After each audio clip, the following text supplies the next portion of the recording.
I'm Dr. Becky Lynn, and I'm back today to talk to you about orgasm, otherwise known as climax or coming, whatever you want to call it. But it's really important to a woman's sexual satisfaction.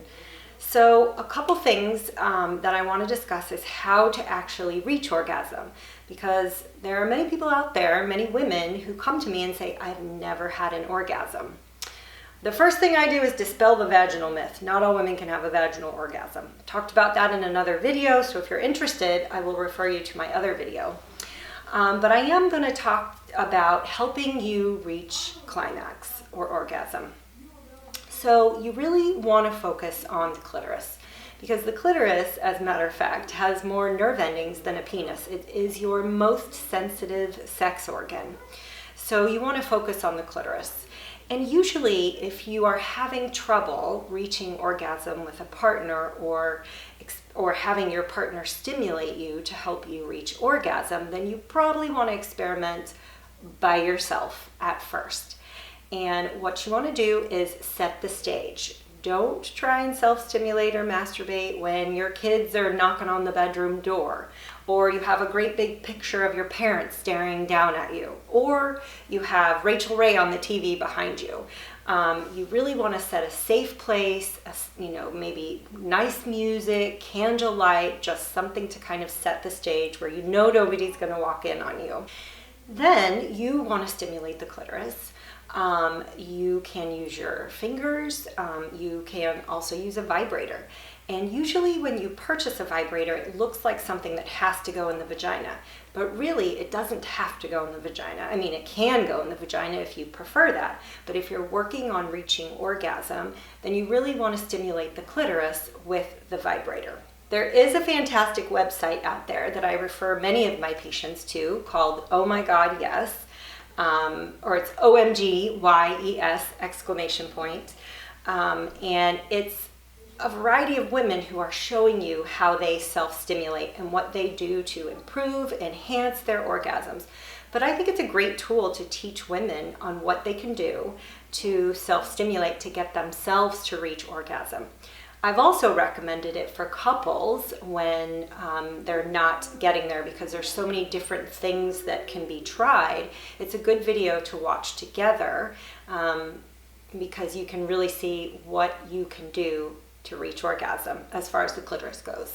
The other thing that tends to happen in women that have trouble reaching orgasm is that during sex play, their minds wander. So a woman might be thinking, oh, what do I have to do tomorrow? Oh, I've got, to pick up my kids, or I've got to get to the office by a certain time. And if you really let your mind wander, it becomes hard to concentrate on the feelings that you're having.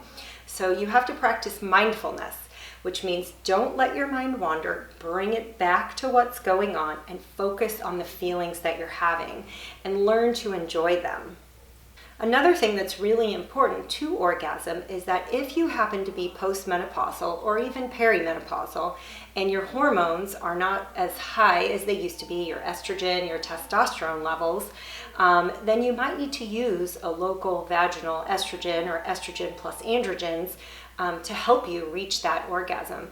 Definitely the most common thing I hear in my office from postmenopausal women is that they say, I have to work so hard to reach orgasm, and when I get there, it's like, wasn't that great. So they say it's just so much work.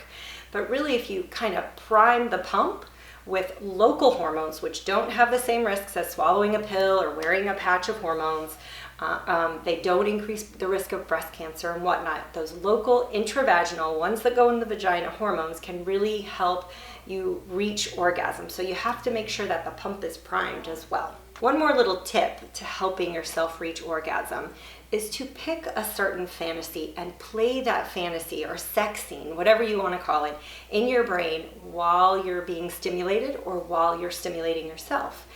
Because your brain is your biggest sex organ. And if you take whatever erotic images or erotic story that really turns you on, it's amazing what you can get your body to do.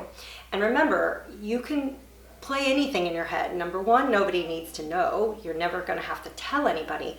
And it also doesn't mean that you want that done to you or that you want to do that to somebody else, because we're all turned on by things that we really wouldn't want to do or that we know are wrong or not acceptable. So don't feel guilty about those fantasies. It doesn't mean you really want to do them or you want them done to you or you're planning on cheating or anything like that. So just use that fantasy as your own personal space and concentrate on it during stimulation. And that really uses your brain to focus all your energy on what's going on as far as stimulation, and it should really help you reach orgasm. Okay, and lastly, one thing that can really stop you from reaching orgasm is performance anxiety, or telling yourself, oh, it's not going to happen, because then it's not going to happen. So that's why mindfulness is really, really important, to keep your mind on track. Try and relax, let yourself go. And that's another hard part about orgasm, is like being vulnerable and letting yourself go. But if you sit there and you're thinking, I can't do it, then you're not gonna be able to do it. So you really have to take those negative thoughts and throw them out of your brain and really focus on what you're feeling and enjoy it. Maybe be pleasure focused instead of have to reach orgasm, kind of outcome focused. And definitely get rid of the negative thoughts. So hopefully this was helpful. I hope you all can reach fantastic orgasms, because when you reach orgasm, you get a flood of dopamine in your brain, and that makes you feel really, really good. It's the same neurotransmitter, dopamine is, as what you release if you did heroin or cocaine. I'm not telling you to do drugs, but that euphoria, that desire to want to do it again, really makes you feel good. And after orgasm, your body releases hormones that make you want to relax, sleep, and cuddle with your partner. So all of you out there, enjoy it. Bye-bye.